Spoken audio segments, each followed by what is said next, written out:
Hey, Travel Brats! Happy Travel Brat Tuesday. It's Soph. And Nat. Coming to you live from the studio. And guys, we are taking you back to the place that you love. We are taking you to the wonderful European city, I don't know what accent this is, of Belgium. City. Oh, country of Belgium. City of Bruges. Country of Belgium, city of Listen, Bruges. I was thinking country, right, everybody? But I just said city because Natalie threw me off. She always throws me off. Because if you ever have a good friend that is better at life than you, then you should blame them. You should blame them for all your mistakes. We'll just say that it's all the bees. There's lots of bees going on. I'm dyslexic. We are in the Don't country of discriminate. Belgium. All right, country of Belgium. And we're in the city of Bruges. Bruges. Or you can also pronounce it Bruges. So that's the interesting thing. As I mentioned in the episode about Brussels, there are lots of really distinctive regions in Belgium. Very small country, a lot of languages spoken there. And in the south you have Wallonia, which is the French-speaking region. In the north you have Flanders, which is the Dutch-speaking region, but they call it Flemish. The Belgian Dutch, very specific about their Flemish language, and that it is not Dutch. So it's, kind of, they both are very similar. If you speak Dutch, you can speak Flemish. It's different. There are going to be different things. Maybe it's equivalent to how French Canadian and France French would be. That. That's fair. Yeah. That's fair. That's a South American thing too. Yes. You have the Mexican Spanish and the Spanish, and then you got Argentinian Spanish. They don't speak Spanish. Just kidding. Yeah. That's what people joke about. Is they're like, you don't speak proper Spanish. You don't speak proper like Spanish. Spain Spanish and Mexican Spanish, like similar to that perhaps. The Spaniards of course they're going to be different distinctive things, so I don't want to compare them too much, but there's not the pure, French would be the pure. French would be, just like the Spaniards are like, we speak the pure Spanish. Or the original, I guess, The OGs, the goats. All right, we get it, the goats. But yeah, so we are going to be in Bruges, and the Dutch/Flemish pronounce it Brugge, and the French pronounce it Bruges. And I would say Bruges is the most common pronunciation that most people would hear. There's a movie with, what's the movie with Colin Farrell? Midnight in Bruges. Is that what it's called? Bruges. I'll have to look it up. Midnight in Paris. Well, there's Midnight in Paris, there's When in Rome, but the one in Bruges, anyway, it's I'm sure a lot of you have seen it. When in Bruges. Oh Just my kidding. gosh. Let's make it now. Let's be directors. So, Bruges, like many European cities, has been around a long time. So there are areas in the city. There are areas in the city. Tonight I am speaking perfect English. I like this. You're trying to get country on me. I know. I feel that. So I feel that on in the city of Bruges, there are structures and different areas that date back to like the 400s. Oh, wow. It's crazy. So I would say most of the structures and most of the different areas in the city, city that you're going to see. Why am I calling it city? In the city. That are dating mostly between, I would say, the 700s and 1300s, but there was this one little area where they were like, the cobblestones here are from the 400s. I'm like, this is insane. That's pretty crazy. It's so cool. That's pretty crazy. So I would say, though, that the most famous and stunning part of the city, in my opinion, is the main market area. And again, as in most European cities, you're going to have kind of that main European market area where you get all the restaurants and of course classically you think hundreds and hundreds of years ago that's where people would meet together, right? And that's where they were selling things, the town square.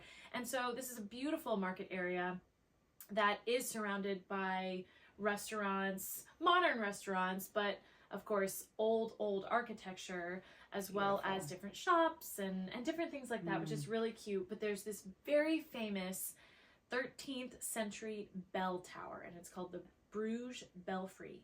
Ooh. And it is really beautiful, and it stands very tall, and there's a lot of history about it and lore about it. But you can climb it up to the top, or you can just enjoy it from the market area. Of course, you have to pay to climb it, so we chose not to do that when we went. I have been able to go to Bruges twice. That's awesome. I visited my sister and her family in Brussels 2 times, And both times I took an excursion trip to Bruges. The first was with my parents. Okay. And then the second, this last year, was with my cousin Amber and her husband Corey, who live in Edinburgh and we're in town. And we were like, okay, we're going to explore Brussels, but we got to do a day in Bruges. So we did a day in Bruges together. That was so awesome. And one of the things that I did with my parents was we chose to do a boat ride. Okay. So there's, again, lots of European cities have beautiful rivers and canals and these kinds of things, and that is also true of Bruges. And so we got in a boat, and you know, like in Venice, you get on a gondola. It's not a gondola, it's like a motorized boat, and it fits more people than a gondola would. It's probably like 15 to 20 people, but it's still relatively small. The little guy with the beret singing. I know, you don't have that. You don't have the, it's more the modern. Venetian. It's more modern. Yeah. Okay, but it's awesome because you just hop on the boat, and then the guy who is driving the boat is giving you a tour along the way. So he's telling you about different things that you're seeing, and you have to pay for the boat tours. It's relatively inexpensive, but the walking tours are free. So no way. Yeah, and my sister and her husband did the walking tour. They highly recommended it. Both times I went, we didn't time it out to where we could do the walking tour, which was fine.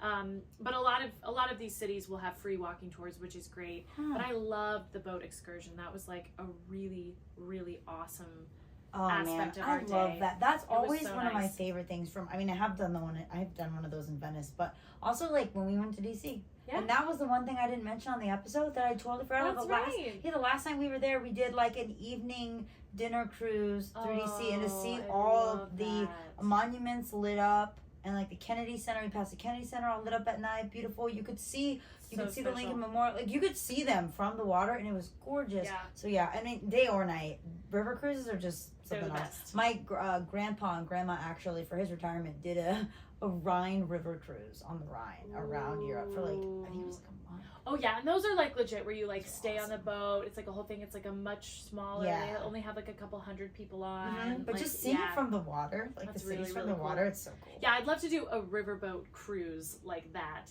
But anytime that I can get on a boat in a city to do even just like an hour-long tour or something like awesome. that, it's so great. And usually they're pretty well priced. They're not super expensive. So I want to hit up a few different spots in Bruges that if you do go to Bruges, you want to go to. Okay. Now, the first one is called the Old Chocolate House. As I'm sure you guys know, and I have mentioned a couple times, Belgium is known for chocolate. Duh. Belgian chocolate. That's where Daddy's Belgian from. chocolate. Hello. There you go. So this place is most known for its hot chocolate. And it is extremely special. So what's cool is you walk in and it's a shop, and then they also have this really cozy, what they call their tea room. Okay. So they offer all kinds of things. I mean, you can get chocolates, you can get like, they do like biscuits and sweet treats and different kinds of things like that, and teas and coffees and hot chocolates. But again, they are most known for their unique hot chocolate. And what it is the people who run it, they were like, oh, what's this like powdered hot chocolate? You know, it's like this newfangled way of doing hot chocolate. It's not the way to do it. The way you do it is you get a pot, you put milk in it, you get it all hot, and then you put chunks of chocolate in. So what they've done is you order your hot chocolate, you get this big, like huge mug of like steaming hot milk. And you can get whatever kind of milk you want. And then you order, it almost looks like they put them in these like little muffin like tins or whatever, and you order whatever kind of chocolate you want. And my cousin's husband Corey got a dark chocolate one. I got like a hazelnut praline one. Ooh. And you basically take the little like hard chocolate shell with all the little chunks in it and everything, and you drop it into your hot milk. They're cocoa bombs. And then and then they give you this like personalized whisk, and you whisk it, and it just melts, and it is the most delicious and special treat. It is absolutely amazing. So that was a highlight for me. I did that with my cousin and her husband. We didn't do that with my parents. My parents and I, we just went to a bunch of different chocolate shops and got a bunch of chocolate. That's awesome. But yeah, so that was a huge treat for me. And next, of course, I started with dessert because hello, duh. But Flemish stew, which I don't think I've talked about in any of the episodes thus far. Bruges is the only place where I've actually ordered Flemish stew. They are, I think, the most well-known for that. But it is just this really hearty stew Yeah. that is beef that is soaked in beer, and it's a beer-based, like, I guess the stew is beer-based. You know, sometimes, a lot of times, you'll do like a wine base or different things like that, but it's beer-based, and the beef is soaked in the beer. And then it's like onions, and I guess sometimes they'll do like potatoes and different vegetables, but honestly, they try to keep it really simple. It's just like onions and beef. Straight up. In this amazing broth that's like this That sounds amazing. dark I broth. love It those. is so good. The Europeans do that, like those different places in Europe. Like I like goulash a lot, Hungarian goulash, and like I love those like hearty stews. You know, we don't get those. That's here, very like German, Hungarian, Belgian. You get a lot of that potatoes and meat kind of thing. So the Flemish stew is super famous in the Flemish culture, and every time I've been in Flanders, I order it. That sounds great. So good. Probably beats chicken noodle soup here. I mean, chicken noodle soup, I'm a huge fan of, Crackers but the stew is really, really good. Yeah. And one thing that Belgium is known for, it's a Belgian staple, randomly enough, are mussels. Oh, mussels, okay. I didn't know that, but there's like obviously a certain time of year where you can get mussels, and it's usually in the fall. So both times that I've been to Belgium was in September, October, November area, and so we would get mussels, and I'm not a huge mussels person. I'm laughing so hard because I cannot eat mussels ever since I was 8 years old when we went to Fisherman's Wharf in San Francisco, and I had mussels, and I like threw my guts out after that. It's not my favorite thing, but I will say that the Belgians do it right, and so you got to get your Flemish stew and your mussels when you go, especially when you go to Bruges. And there's this other treat that my cousin Amber, who I went with on the second time, it's called bitterballen. And we grew up, you know, my family is Dutch, so this isn't just a Belgian treat, it's also a Dutch treat. Of course, the Belgians do it maybe slightly differently, but it is so good. And it's interesting because it's made of roux, and I don't know if you know what roux is, R-O-U-X. It's a mixture of flour and fat cooked together.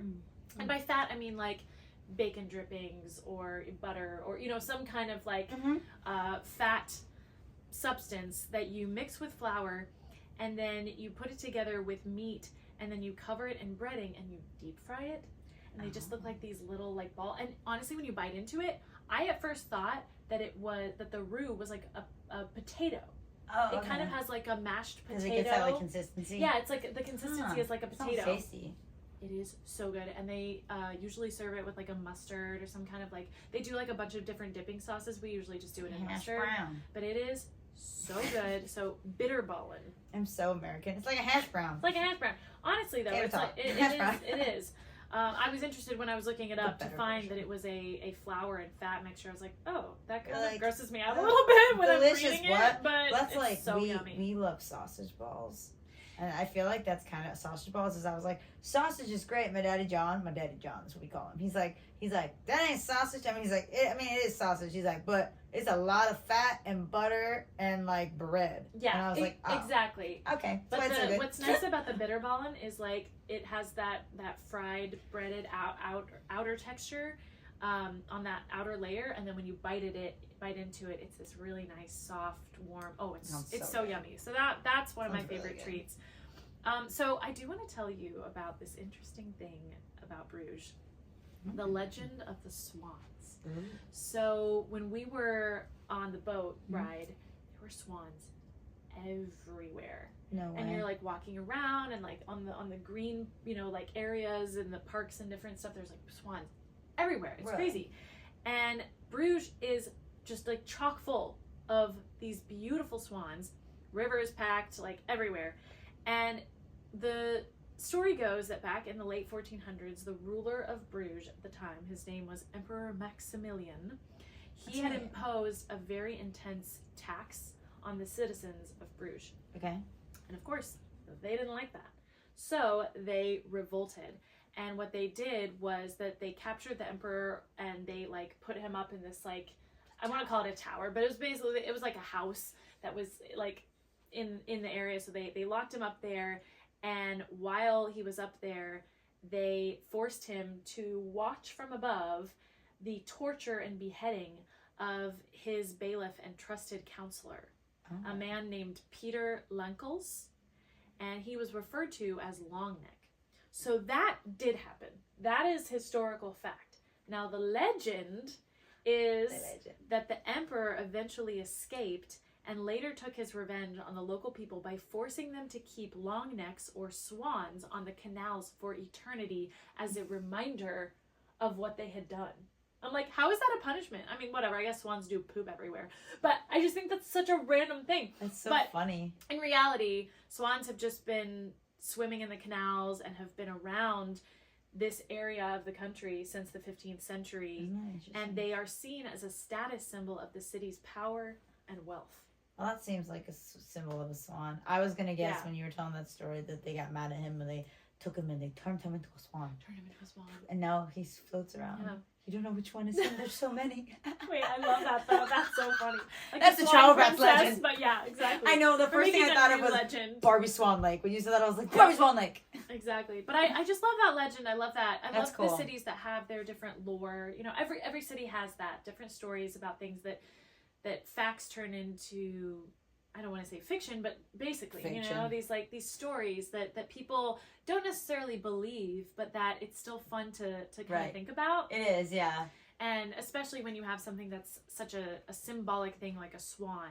Pretty, and Bruges has gone through so many different rulers. Bruges has gone through so much through different wars. I mean, as with much of Europe, you see these cities that go through such devastation and then they rise above and they become, you know, wealthy nations again or wealthy cities again, and then more devastation and, you know, different rulers that do a good job leading the city and then don't. These different kinds of things. Crazy, huh? When you think about in certain wars, especially like 1 and 2 world wars, how many like beautiful historic cities got destroyed. Oh, absolutely. And we're going to do an episode on Antwerp.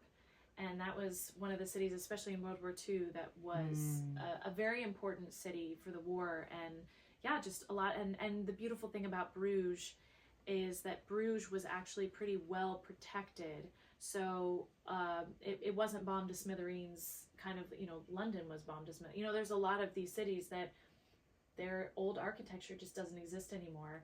Whereas Bruges is this like really beautifully well-kept city that has stayed, it's been able to keep its old structures. I mean, of course, they do work on these buildings, right? You know, because they have to. They have to crumble down. Exactly. Yeah. But they're very well kept, and they haven't been ruined by war. So. Right.